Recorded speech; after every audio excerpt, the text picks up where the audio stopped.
할렐루야. 하나님께서 오늘도 말씀을 통해 우리에게 은혜 주시기를 원합니다. 오늘은 예수님께서 이 종려주일 예루살렘으로 입성하시고 3일째 되는 아침입니다. 그리고 우리는 그 예수님께서 예루살렘으로 들어오셔서 이제 십자가에 달리시기까지 그 한 주를 어떻게 보냈는지 그분의 행적을 따라 함께 말씀을 계속해서 나누고 있습니다. 예수님께서는 예루살렘에 들어오시고 먼저 무너진 하나님의 성전을 청결하게 하셨습니다. 그리고 무리들에게 하나님 나라의 일을 가르치기 시작하셨습니다. 그 말씀이 어찌나 오묘하고 풍성한지 수많은 무리가 예수님을 따라다니며 그 말씀을 하나라도 더 들으려고 그렇게 많은 무리들이 예수님 앞에 모였습니다. 그런데 이런 예수님의 행적을 불편하게 여기던 사람들이 있었죠. 바로 이 백성들에게 하나님의 말씀을 가르치던 제사장 무리들, 바리새인들, 서기관들 같은 사람들이 그러했습니다. 원래 같으면 하나님의 말씀을 듣기 원하는 사람들이 찾아야 할 사람은 어디서 왔는지 모를 그런 목수의 아들이 아니라 바로 성전에서 일하는 종교 지도자들이었습니다. 그러나 예수님의 등장으로 그들의 위치가 꺼다 놓은 보리자루 마냥 쓸모가 없어진 것처럼 보여지기 시작한 겁니다. 심지어 그 예수님을 말발로 눌러보려고 나섰던 많은 바리새인들, 제사장들, 지식인들이 오히려 예수님의 그런 현명한 답변에 아무 말도 하지 못하고 물러서야만 했던 전적들이 있었습니다. 그래서 그들 가운데는 위기감이 생겨납니다. 이러다가는 예수님께 자신들의 모든 위치가 빼앗겨 버릴 수 있다는 두려움이 생겨난 거죠. 그래서 이제 그들은 예수님의 말씀에 대해 그 말씀이 옳으냐 그르냐 그런 문제를 놓고 예수님과 싸우려 들지 않고 눈에 보이는 것, 곧 예수님의 권위, 하나님의 말을 전하는, 하나님의 말씀을 전하는 그 예수님의 권위가 도대체 어디로부터 온 것이냐, 누구에게서 그런 권위를 받아서 너는 지금 사람들에게 성경 말씀을 가르치고 있느냐라는 것으로 예수님을 공격해옵니다. 당연하게도 그들의 질문의 의도는 예수님은 레위인도 아니고 다른 바리새인들처럼 어떤 고등교육을 받은 사람도 아닐진데 어떤 권위로 자신의 말이 진리라고 말하며 사람들을 가르치고 있느냐 따져 묻는 겁니다. 쉽게 말해서 너 자격증도 없지 않냐, 야매 아니냐 라고 예수님의 권위를 깎아내리려고 하는 거죠. 그런데 이에 대해 예수님은 세례 요한을 끌고 오고 있습니다. 수많은 유대인들의 칭송과 존경을 받는 선지자였으며 심지어 수많은 바리새인들이 그에게 세례를 받기도 했습니다. 예수님은 그런 세례 요한은 도대체 어떤 권위로, 누구에게서 그런 권위를 받아 세례를 베푼 것이냐고 도리어 이 사람들에게 묻습니다. 세례 요한에게 어떤 권위가 있었기에 사람들이 그를 존경했고 그에게 어떤 권위가 있었기에 무리들이 너나 할 것 없이 그에게 나아가 세례를 받은 것인가 하는 것이죠. 당연하게도 세례 요한의 권위는 그의 어떤 학력이나 그가 가지고 있는 자격증에서 나오지 않았습니다. 그의 권위는 그의 행적과 그가 전하는 말씀이 하나님의 말씀에서 어긋나지 않았기에, 그가 세상에 어떤 부귀영화도 바라지 않고 그저 광야에서 고행을 하며 말씀을 전했기에 누구도 그 권위가 하나님께로부터 온 것임을 의심하지 않았던 겁니다. 그런 세례 요한이었기에 그가 죽은 뒤에도 여전히 그를 따르는 무리들이 많았고, 그런 세례 요한이었기에 당시에 제사장들과 바리새인들조차 그들에게 그 세례 요한에게 찾아가 세례를 받고, 또한 그에게 당신이 혹시 하나님께서 말씀하신 예비하신 그 메시아는 아닙니까? 묻기도 한 것이죠. 어떤 세상적 권위를 받지 못했던 이 세례 요한의 권위를 이 제사장들, 이 장로들이 인정해 버리면 자연스럽게 그들은 예수님의 권위도 인정해야 하는 상황에 놓인 겁니다. 그래서 제사장들과 장로들은 세례 요한의 권위가 어디로부터 온 것인지 자신들은 모르겠다고 얼버무립니다. 그리고 이 논쟁은 여기서 끝나는 것처럼 보이죠. 그러나 예수님은 그들에게 한 가지 비유를 더해 주십니다. 두 아들이 있는데 첫째 아들은 아버지가 포도원에서 일 좀 하라고 시키자 말로는 네 아버지 알겠습니다 라고 해놓고 나가서는 일하지 않고 놀고 옵니다. 둘째 아들에게도 아버지가 포도원에서 일 좀 하고 오너라 명령을 하는데 둘째는 싫어요. 제가 왜요? 그렇게 아버지의 말씀에 거부했다가 뒤돌아서서는 죄송한 마음에 회개하고 그 포도원으로가 일을 하게 됩니다. 예수님은 여기서 등장하는 첫째 아들이 바로 바리새인들과 제사장들 같은 지금 질문하는 당신 장로들 같은 사람들이다 이렇게 말씀하십니다. 하나님의 말씀에 대한 말씀을 전할 수 있는 그런 권위를 받은 사람들, 그들이 바로 바리새인들, 제사장들입니다. 둘째 아들이 바로 하나님의 말씀을 거부하고 돌아섰지만 자신의 잘못을 깨닫고 회개하며 하나님께 돌아오는 세리와 창녀들이라고 말합니다. 둘 다 하나님의 말씀을 받았습니다. 그들에겐 율법이 있었습니다. 하나님의 명령이 무엇인지 알고 있었죠. 그러나 대제사장 무리는 하나님께 제가 순종하겠습니다. 주님 말씀대로 살겠습니다. 세상 가운데 나아가 그 말씀대로 사는 척합니다. 순종하는 척합니다. 그런데 정작 하나님의 명령과는 상관없이 자신의 원대로 사는 삶의 모습을 보여주죠. 예수님께서 그들의 모든 위선들을 지적하시며 돌아오라고 수차례 말씀하셨습니다. 그 말씀에 회개하고 순종해야 되는데 그들은 말씀을 듣고 어떻게 됩니까? 예수님을 죽이려고 하는 악한 마음을 품기 시작하죠. 네가 뭔데 나한테 뭐라 하느냐? 네가 뭔데 나에게 위선이라 하느냐? 네가 뭔데 너에게 무슨 권위가 있길래 나에게 그런 말을 할 수 있느냐? 말합니다. 그러나 세리와 창녀들, 그 세상적으로 봤을 때 하나님의 말씀을 즐거워하지 않고 자기 멋대로 사는, 자기 좋을 대로 사는, 누가 봐도 죄인으로 보이는 그들은 하나님의 말씀을 떠나 살다가 예수님께서 말씀을 선포하실 때, 하나님의 말씀이 그들 마음 가운데 들어올 때 그들은 눈물로 회개하고 돌아옵니다. 대표적인 인물이 삭개오죠. 예수님을 만나자 제 전 재산을 돌려주겠습니다.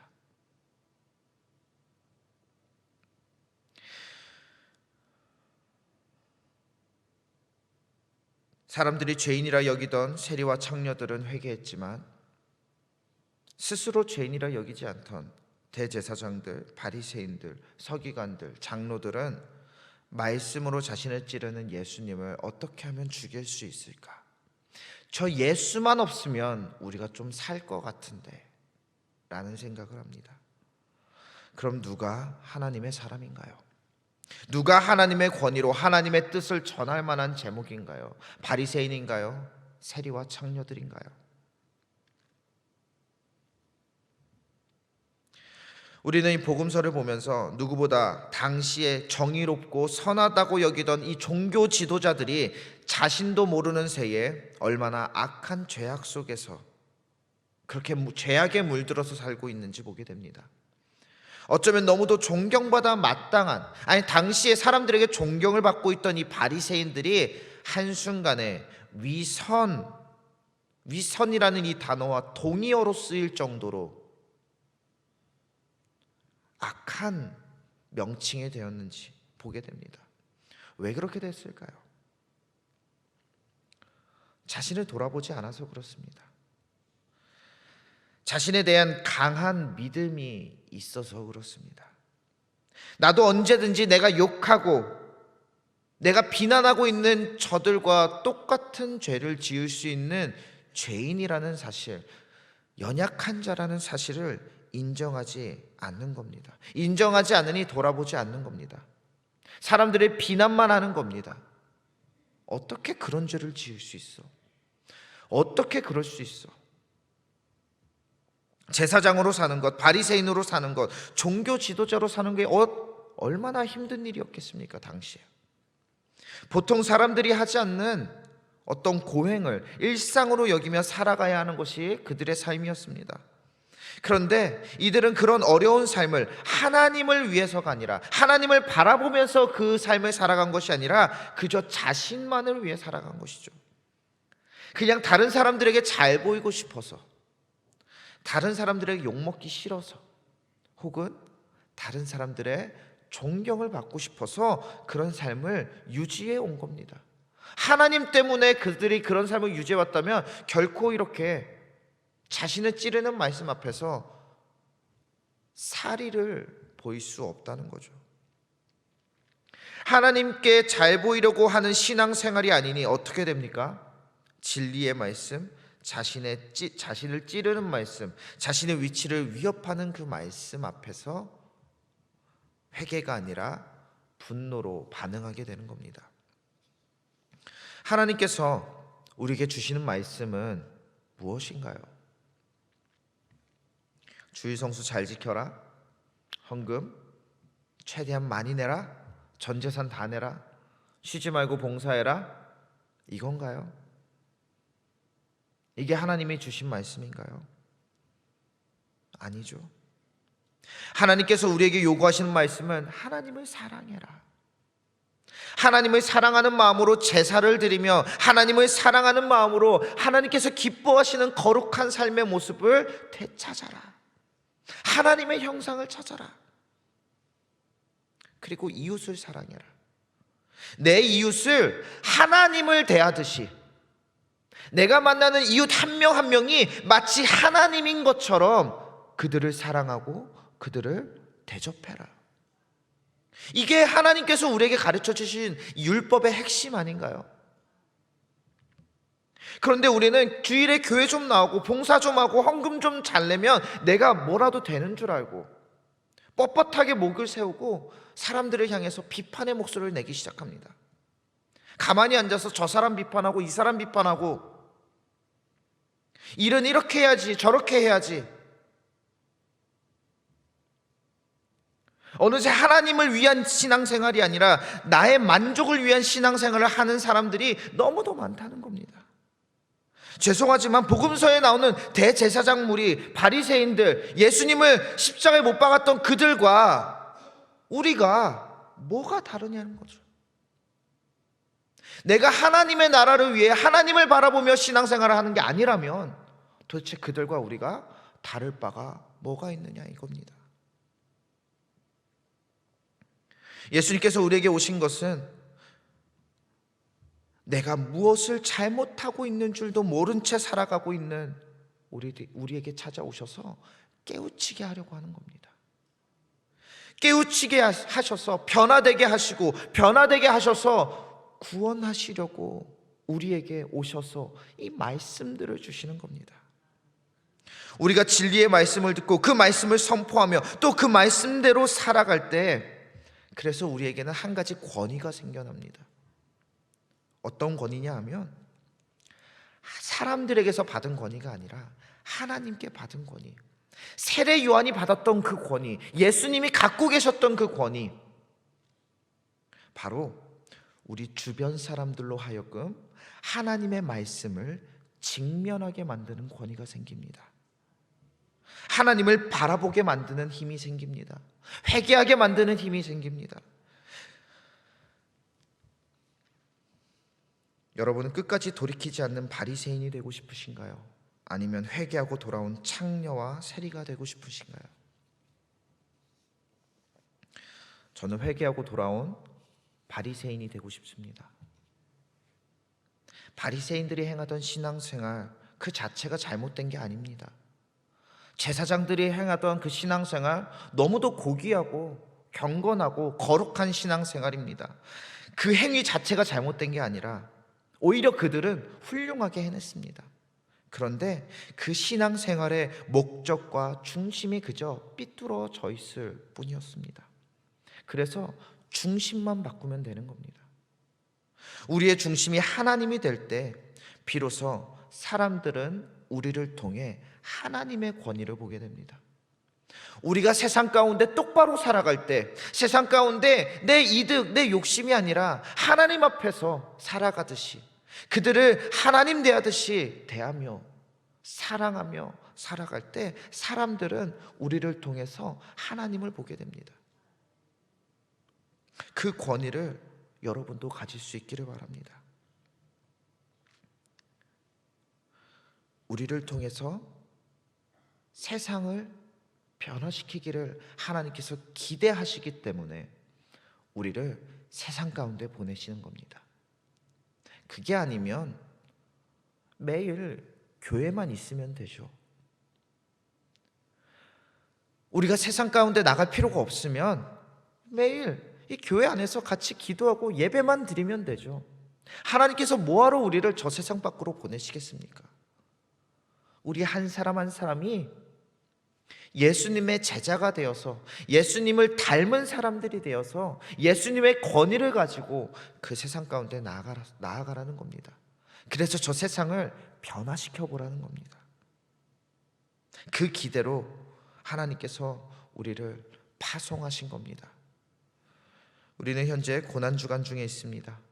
예수님의 행적을 기억하며 예수님의 고난을 기억하며 나도 예수님처럼 살겠노라고 그렇게 고백하는 시간 되기를 주님의 이름으로 축복합니다.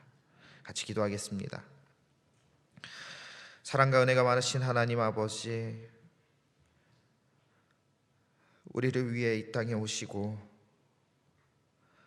우리를 치유하여 주시고 말씀하여 주시고 우리를 위해 그 생명을 내어주신 예수님의 그 고난, 고통, 행하신 모든 사역들을 우리가 돌아봅니다. 아버지 하나님, 그 가운데에서 우리를 찌르는 말씀들이 있을 때 아버지 우리가 변화되게 하여 주시옵소서. 내 삶을 다시 한번 주님 앞에 내어놓고 늘 주님 앞에 주님 바라보시며 주님의 시선을 우리가 느끼며 그렇게 살아가게 하여 주시옵소서. 우리에게 주님의 권위를 주셔서 세상 가운데 우리가 나아갈 때에 사람들이 우리를 보며 하나님의 나라를 볼 수 있게 하여 주시옵소서.